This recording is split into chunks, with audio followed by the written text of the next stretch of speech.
Olá, seja muito bem-vindo ao canal Verdade em Cristo. Hoje nós vamos gravar uma pequena videoaula, mas de grande conteúdo, sobre o livro de Ruth, os mistérios do livro de Ruth. Algo interessante que aconteceu nesta passagem bíblica, neste livro bíblico. A Bíblia começa em Gênesis, depois vai Êxodo, Levítico, Números, Deuteronômio. Esses 5 primeiros livros são chamados de Pentateuco. Logo em seguida, nós entramos nos livros históricos, que começa com Josué, depois Juízes e Ruth. Então, Ruth seria aí o 8º livro da nossa Bíblia Sagrada que nós temos hoje aí, né, que nós conhecemos. E este livro ele fala de coisas interessantes, né, do amor ao próximo, e também faz menção de uma forma indireta à lei de Moisés e também à promessa de Deus que seria Jesus Cristo. Eu posso dizer para você com toda certeza, você de repente considera que o Antigo Testamento deva ser rasgado? Não faça isso, porque o Antigo Testamento ele aponta para Jesus. O tempo todo ele aponta para Jesus Cristo. Então ele é muito importante para nós, para que nós venhamos aprender mais sobre Deus. Então jamais descarte o Antigo Testamento, porque ele aponta para Jesus Cristo. E nós vamos ver isso aqui também no livro de Ruth. Em toda a escritura, em todo o Antigo Testamento, você vai ver apontando para Jesus. E aqui também não vai ser diferente. Então vamos lá? Meu nome é Laio Gleison Nunes. Meu WhatsApp está aí.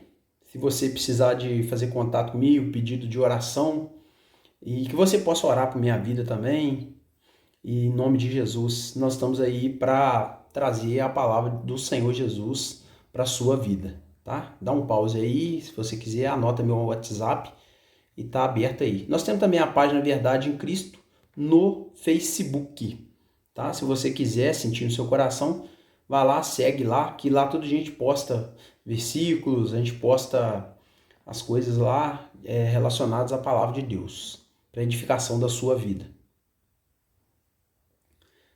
Então vamos avançar no livro. Ruth capítulo 1, verso 1. E sucedeu que nos dias em que os juízes julgavam, houve uma fome na terra. Por isso um homem de Belém, chamado Elimeleque, de Judá, saiu a peregrinar nos campos de Moabe. Ele e sua mulher e seus 2 filhos. Então, Elimeleque ele sai de Belém e vai peregrinar nos campos de Moabe com a sua mulher e os seus 2 filhos. Quem são essa mulher e esses 2 filhos? São personagens, principalmente a mulher, muito importantes para nós aqui. Vamos lá, ó. Algum tempo depois, Elimeleque morreu. Nós passamos por 3 aí para não ficar muito cansativo. Algum tempo depois, Elimeleque morreu. Ou seja, aquele homem que nós vimos no versículo 1 aí, do capítulo 1. E Noemi ficou com os 2 filhos. Ou seja, eles já tinham ido para a terra de Moabe, né, por causa da fome que tinha lá em Belém. Né, a fome estava grande, então eles foram para a terra de Moabe. Elimeleque faleceu e a Noemi ficou com os filhos dela. Então ela ficou viúva, mas tinha os filhos que tinham responsabilidade sobre a mãe. A lei de Moisés, aí nós vamos citar. A lei de Moisés, ela traz essa característica, né? De que ficava ali, era costume também do povo judeu, quando a mãe perdia o esposo, os filhos ficavam responsáveis, né, pela família aí. Eles ficavam como arrimo da família aí. Né, como a estrutura, a coluna da família. Esses homens, né, esses filhos de Noemi, guarda esse nome aí, se casaram com mulheres moabitas, uma chamada Orfa e outra Ruth, depois de terem morado lá por quase 10 anos. Ou seja, estavam morando lá na terra de Moab já tinha 10 anos, tinha bastante tempo. Você vai ver isso lá em Ruth capítulo 1, verso 4. Lembrando que o livro de Ruth, querido, é pequenininho, ele tem apenas 4 capítulos, mas é grandioso no seu conteúdo. Malom e Quilion, aí, né, são o nome dos 2 filhos, também morreram. A gente não sabe o que aconteceu, como que foi, mas eles morreram. E Noemi ficou só. Ficou só no sentido de, né, voltando ao que eu falei, os filhos que ficaram como coluna da família também morreram. O marido já tinha morrido, então ela ficou só no sentido da tradição judaica lá. Ela ficou, de fato, ela ficou sozinha, né? Apesar dela ter as duas noras dela, que citou ali no versículo 4, que nós acabamos de ler aqui, que é Orfa e Ruth. Ruth é a que nós estamos citando aí, o livro dela, né? Um livro que foi falado sobre ela. Interessante também que esse livro ele não tem autoria definida. É um livro bem intrigante assim no seu aspecto, mas ele é inspirado porque ele rememora a lei de Moisés e ele vem falando também sobre, no finalzinho ali, não vê alguma coisa sobre relacionada a Jesus Cristo aí. Apesar de estar no Antigo Testamento, bem antigo mesmo, bem lá nos primórdios. Então nós já vimos essa parte, né, que os filhos morreram e ela ficou sem marido, ficou sozinha, ficou sem marido. E aí ficou o quê? A Noemi, a Orfa e a Ruth. Então aí Noemi decidiu voltar à sua terra, que era Belém. E aí olha o que diz Ruth 1,14. Elas então começaram a chorar alto de novo. Depois Orfa deu um beijo de despedida em sua sogra. Ruth ficou com ela. Orfa e Ruth estavam indo embora com Noemi. Mas Noemi insistia para elas voltarem, para continuar lá na terra de Moab, porque ela não sabia o que encontrar lá em Belém, né, lá na terra dela. Mas Ruth não aceitou, não. Orfa voltou, né, deu um beijo de despedida e voltou. E Ruth não, Ruth decidiu ficar com ela, ou seja, Ruth não abandonou a sogra dela. E tem um motivo por trás disso, né? Porque tudo, Deus tem um propósito em tudo. Tudo, para Deus existe um propósito. Deus fez tudo com um propósito definido. Quando Noemi viu que de fato Ruth estava de fato decidida a acompanhá-la, não insistiu mais. Ou seja, Ruth foi com Noemi. Isso aí você vai ver lá em Ruth capítulo 1, verso 18. Foi assim que Noemi voltou das terras de Moab com sua nora Ruth, a Moabita. Elas chegaram a Belém no início da colheita da cevada. Então Ruth, ela era, né, da terra de Moab e voltou com a sua sogra lá para Belém. Tinha Noemi, um parente de seu marido, homem valente e poderoso, da família de Elimeleque, e o seu nome era Boaz. Lá no capítulo 1, verso 1, você vê que quando tem a fome lá em Belém, Noemi sai com seu esposo Elimeleque, lá da terra de Belém, para Moab. Então você vê, ele deixou os parentes, as pessoas ficaram ali, mesmo tendo fome, algumas pessoas ficaram lá. A gente não sabe como que foi, o que eles arrumaram, mas eles ficaram para lá e sobreviveram. E tem esse homem que era parente do marido dela, que o nome era Boaz. Interessante, voltando aqui, nós vimos aqui que, eu deixei até grifado em azul aí, ó, no início da colheita da cevada, que elas chegaram em Belém, ou seja, estava no início da colheita da cevada. Aí eu vou falar um pouquinho sobre a lei de Moisés. A lei de Moisés, ela determinava que não se apanhasse tudo que produzisse, que a colheita produzisse. Aquilo que caísse era para ser deixado no chão para quê? Para que os órfãos, as viúvas e os estrangeiros tivessem a oportunidade de pegar esses restos e poderem se alimentar. Por quê? Naquele período, queridos, nós não tínhamos instituições previdenciárias igual nós temos hoje, pelo menos aqui no Brasil, o INSS, algumas servidores públicos com regime próprio de previdência social, né? Hoje um esposo que trabalha e falece, a esposa recebe, né, o seu benefício lá, e aí ela tem condições de manter sua casa, e também vice-versa, né? Quando a esposa vem a falecer, o marido vem a receber também o salário da esposa se ela era contribuinte aí do INSS ou de outro regime, se ela era servidora pública. Então nós temos essa questão aí hoje a viúva ela não fica desamparada, em tese, né? Algumas até passam aperto porque os esposos não trabalhavam e tal, aí não vou entrar nesse mérito. Mas uma característica importante, a lei de Moisés também fala sobre o dízimo. Para que serviu o dízimo?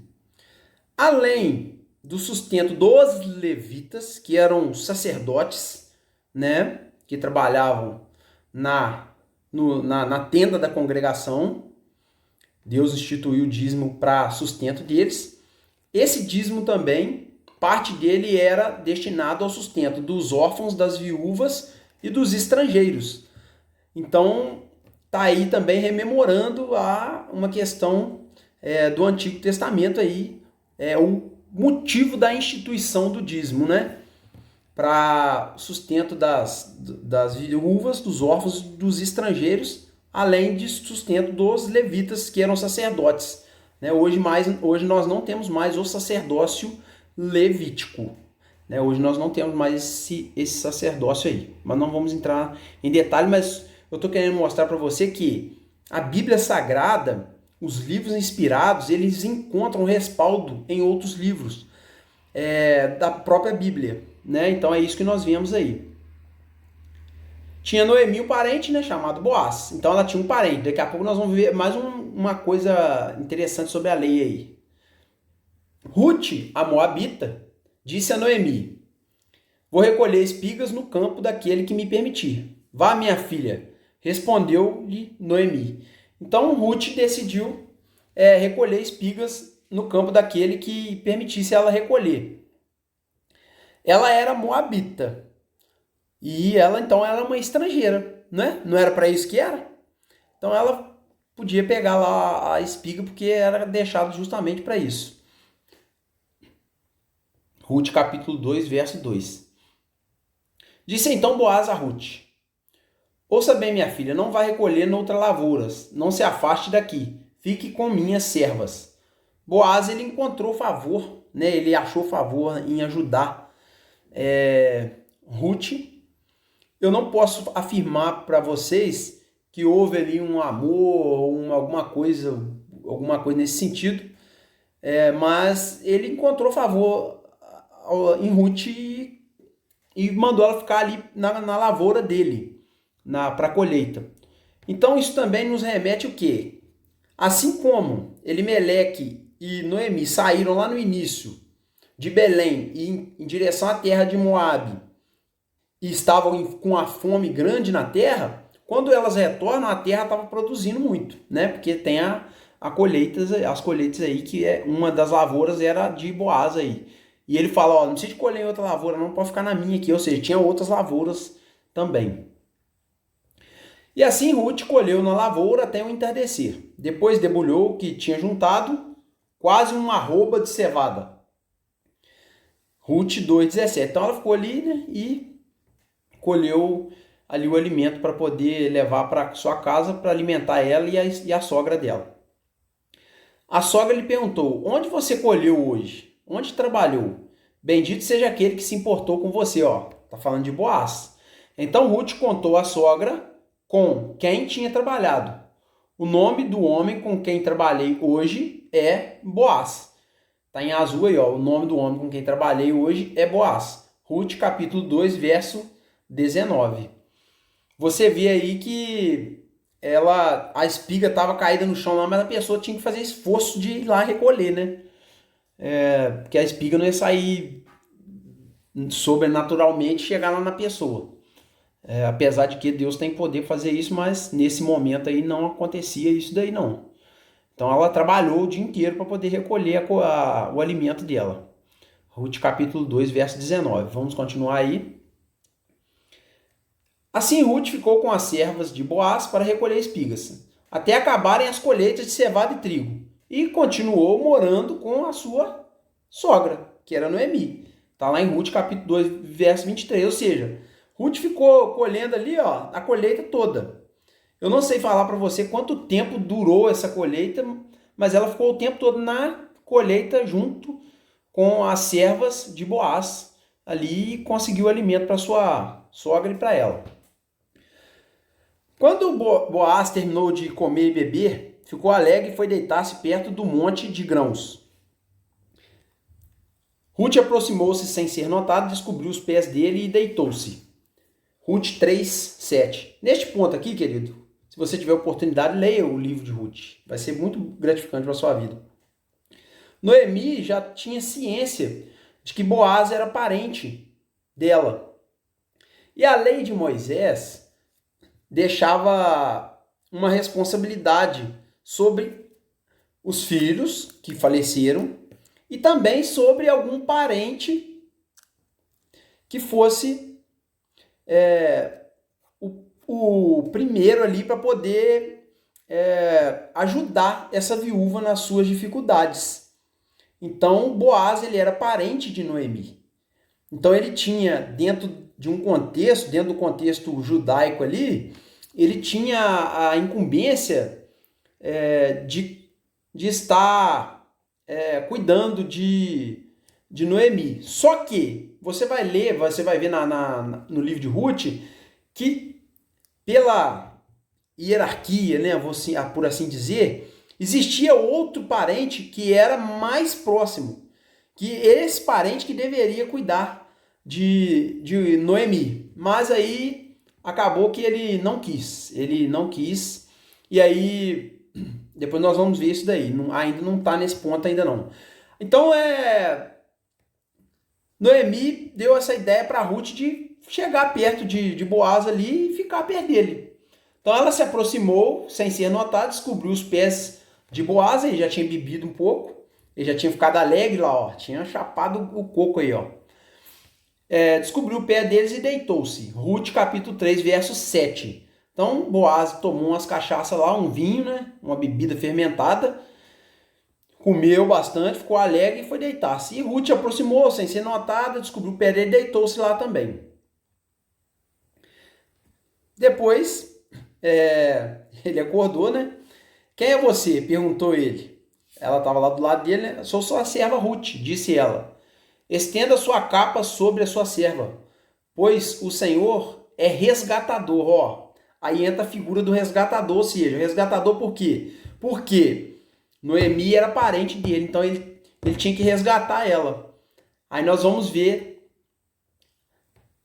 a figura de um outro homem, eu não vou citar aqui, para não ficar muito extenso, mas tem um outro homem, que é parente também de Boaz, que tinha preeminência para poder escolher cuidar de Noemi. E ele teria que se casar, né? Aí quando fala que ele teria que se casar, ele desanimou, ele não quis. E Boaz, ele se casa. Ele se casou com Ruth. E ela se tornou a mulher dele, né? Com a esposa dele. Boaz a possuiu, né? A possuiu num sentido sexual mesmo, falando, tá? E o Senhor concedeu que ela engravidasse dele e desse à luz um filho. Tá lá em Ruth, capítulo 4, verso 13. Então, o final da história, né, querido? Fome, no início da história foi fome, morte. Aí você tem as duas noras. Uma vai com a sogra, volta com a sogra para a terra da sogra, que era Belém. A outra continua lá em Moab, lá na terra de Moab, né, nos moabitas lá. E nós vemos a figura de Boaz, que é parente de Noemi. E nós vemos ali ele cumprindo a lei de Moisés, né? Tanto nas espigas, quanto no resgate agora de Noemi e de Ruth, né? As mulheres da vizinhança celebraram o seu nome e disseram, Noemi tem um filho. Na verdade, não foi Noemi que teve filho, foi Ruth, nós vimos. Mas as mulheres celebraram, né? Por quê? Porque aquela ligação era tão grande de Ruth com Noemi, né? Aquele elo que ficou ali, que falaram, Noemi teve um filho, né? E lhe deram o nome de Obed. Aí que tá o mistério aí, algo interessante. Este foi o pai de Jessé, pai de Davi, aí em Ruth 4:17. Antes de terminar, eu gostaria, né, que você pegasse a sua Bíblia e abrisse em Lucas capítulo 3, versos 23 até o 38.